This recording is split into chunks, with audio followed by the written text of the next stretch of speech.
সবসময় অন্তরে নিয়ে জীবন যাপন করতে হবে। আল্লাহর ভয়, পরকালের ভয় যদি আমার আপনার অন্তরের মধ্যে থাকে, তাহলে আমরা গুনাহ থেকে মুক্ত থাকা সম্ভব হবে। ঠিক কিনা বলুন, জোরে আওয়াজে বলুন ঠিক কিনা। সবসময় যদি আল্লাহর ভয় অন্তরের মধ্যে থাকে, চোখ থেকে পানি বের করে আল্লাহর ভয়ে, পরকালের ভয়ে, জাহান্নামের ভয়ে, কবরের ভয়ে, ফুলসিরাতের ভয়ে যদি আমরা চোখ থেকে পানি বের করে আল্লাহর ভয়ে আমরা কাঁদি, আল্লাহর হাবিব বর্ণনা করেছেন, মান বাকা মিন খাশিয়াতিল্লাহি হারামাল্লাহু আলাইহিন নার। যে ব্যক্তি আল্লাহর ভয়ে চোখ থেকে পানি বের করে, চোখের পানি ছেড়ে দিয়ে কান্দে, দিনের নবী বলেছে তার জন্য জাহান্নামের আগুন আমার আল্লাহ হারাম করে দিবে। আর আমার আল্লাহ তাআলা বলেছে, ফালিয়াদহাকু কলিলা ওয়ালিয়াবকু কাসীরা। বান্দা দুনিয়াতে কম কম হাসো, বেশি বেশি করে কাঁদো। কাঁদলে আল্লাহ খুশি হয়, কাঁদলে আল্লাহ, যে ব্যক্তি কাঁদে ওই ব্যক্তির উপর আল্লাহ খুশি হয়ে যায়। কান্নার কারণে বান্দার গোটা জিন্দেগীর সব গুনাহগুলি আমার আল্লাহ মাফ করে দেয়। মাফ করার মালিক কি? এই জোরে বলেন কে? আল্লাহ বলে, বান্দারে, পাহাড় পরিমাণ যদি তোমরা অপরাধ করে থাকো, শয়তানের ধোঁকায় পড়ে যদি তোমরা আল্লাহ তাআলার সঙ্গে অসংখ্য অগণিত নাফরমানি করে থাকো, কিন্তু রে বান্দা, আমি আল্লাহ তাআলার রহমত থেকে তোমরা নৈরাশ হয়ো না। আল্লাহ বলে, লা তাকুনাতু মির রাহমাতিল্লাহ ইন্নাল্লাহা ইয়াগফিরুয যুনুবা জামিআ ইন্নাহু হুয়াল গফুরুর রহিম। জোরে বলেন আল্লাহু আকবার। আল্লাহ বলে, বান্দা, আমার রহমত থেকে তোমরা নৈরাশ হয়ো না, আমার কাছে ক্ষমা চাও, মাফ চাও, আমি আল্লাহ তোমাকে মাফ করে দিব। জোরে কোন সুবহান। কিন্তু মাফ পাবো, সত্য হচ্ছে মাফ পাইতে হলে আল্লাহর ভয় অন্তরে রেখে আল্লাহর কাছে তওবা করতে হবে। ঠিক কিনা বলুন ভাইরা? আবার হাদিস শরীফের মধ্যে আছে, জামিউল হিকায়াত কিতাবের মধ্যে আছে, হযরত আবু বকর সিদ্দিক রাদিয়াল্লাহু তাআলা আনহুর জামানায় কুফা নগরে জুরাত নামক একজন পাপিষ্ঠ লোক বসবাস করত। এলাকার সমাজের সব লোক জানতো লোকটা পাপী, লোকটা পাপিষ্ঠ। কিন্তু তার যেদিন মৃত্যু হলো, ঘটনাক্রমে নবীর সাহাবী আবু বকর সিদ্দিক রাদিয়াল্লাহু তাআলা আনহু ওই কুফা নগরে এসেছিলেন। জানতে যখন পারলেন একজন লোক মৃত্যুবরণ করেছে, যতই পাপী হোক না কেন মুসলমান মৃত্যুবরণ করেছে, শুনলে পরে মুসলমান হিসাবে আরেকজন মুসলমান তার দাফন কাফনে অংশ গ্রহণ করতে হয়। ঠিক কিনা বলুন?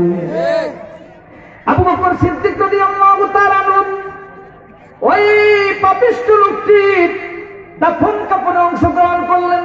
কিন্তু আবু বকর সিদ্দিক রাদিয়াল্লাহু তাআলা আনহু জানতেন না তিনি যে পাপিষ্ঠ। মৃত্যুর সংবাদ শুনেছে, কুফা নগরে এক ব্যক্তি মৃত্যুর সংবাদ শুনে আবু বকর সিদ্দিক রাদিয়াল্লাহু তাআলা আনহু তার দাফন কাফন অংশগ্রহণ করেছে। এবার দাফন কাফন যখন কমপ্লিট হয়ে গেল, মাটি দেওয়া যখন কমপ্লিট হয়ে গেল, সমস্ত লোক কেবল চলে আসবে, ঠিক এই মুহূর্তে দেখা গেল একজন বৃদ্ধা মহিলা লাঠি হাতে নিয়ে, চোখে পানি নিয়ে ওই কবরের সামনে চলে যাচ্ছে। আবু বকর সিদ্দিক রাদিয়াল্লাহু তাআলা আনহু জামাতে ধরে চোখের পানি গুলি ছেড়ে দিয়ে এদিকে বলে, হুজুর, আমার সন্তানটা দুনিয়ার জমিন থেকে বিদায় হয়ে গেছে। বিদায় নেওয়ার পর শেষবারের মতো আমি আমার সন্তানটা দেখার আগে আমার সন্তানটা মাটি দিয়ে ফেললেন। আমি আমার সন্তানটা শেষবারের মতো দেখতে পারলাম না, তার চেহারাটা আমি দেখতে পারলাম না। শেষবারের মতো যদি আমি আমার কলিজার টুকরা সন্তানের চেহারাটা আমি দেখতে না পাই, তাহলে আমার কলিজা ঠান্ডা হবে না। আবু বকর সিদ্দিক রাদিয়াল্লাহু তাআলা আনহু, যদিও কোন মানুষ মাটি দেওয়ার পর সিস্টেম নেই, মাটিগুলি আবার সরাইয়া কাউকে দেখানো আছে নাকি বলেন? নিয়ম নাই, অনুমতি নাই। তারপর নবীর শ্রেষ্ঠ সাহাবী বৃদ্ধা মহিলার চোখে পানি দেখে সইতে পারে না। উপস্থিত যারা ছিল তাদেরকে বললেন, অতি তাড়াতাড়ি তার সন্তানের কবরের উপর থেকে মাটিগুলি সরাইয়া শেষবারের মতো তার মাকে একটি দেখাইয়া দাও, তারপর পূর্বের ন্যায় তার কবরে আবার মাটি দিয়ে দাও। আবু বকর সিদ্দিক রাদিয়াল্লাহু তাআলা নির্দেশ পেয়ে মুহূর্তের মধ্যে উপস্থিত যারা ছিল তারা কিছুক্ষণ আগে যারা মাটি দিয়েছিল তারাই আবার তার সন্তানের কবরের উপর থেকে মাটিগুলি যখন সরাইলেন, মাটিগুলি সরাইবার সঙ্গে সঙ্গে দেখতে পাওয়া গেল দুনিয়ার জমিন থেকে বিদায় দেওয়ার আগে এই লোকটার চেহারাটা যেমন ছিল ওই চেহারা নাই, তার চেহারাটা পরিবর্তন হয়ে গেছে। তার চেহারাটা সুন্দর হয়ে গেছে, নুরানি হয়ে গেছে। ওই তার কবর থেকে সুঘ্রাণ বের হচ্ছে।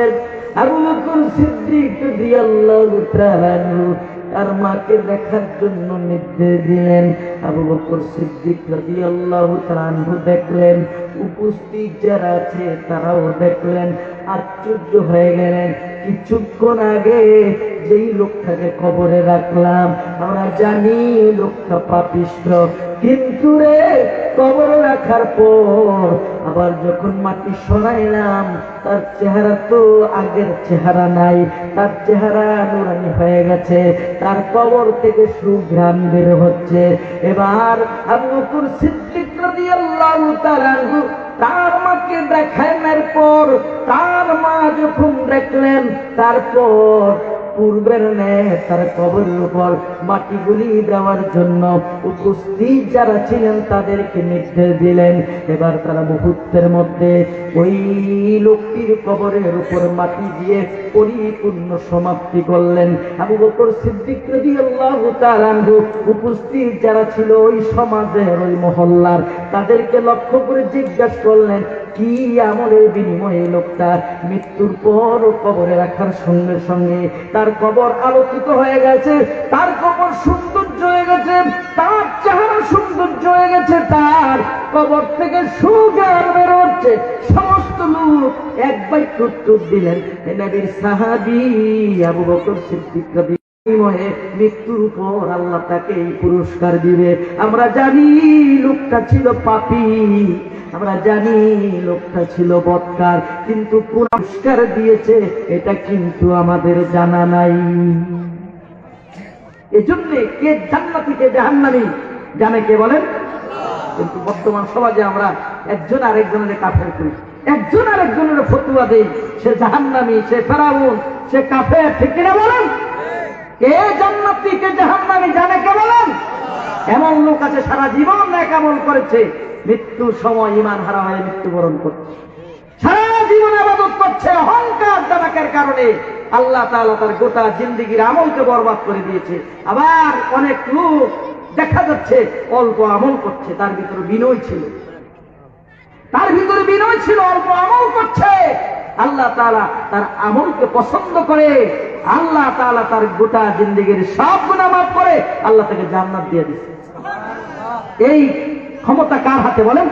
জোরে বলেন, কার হাতে?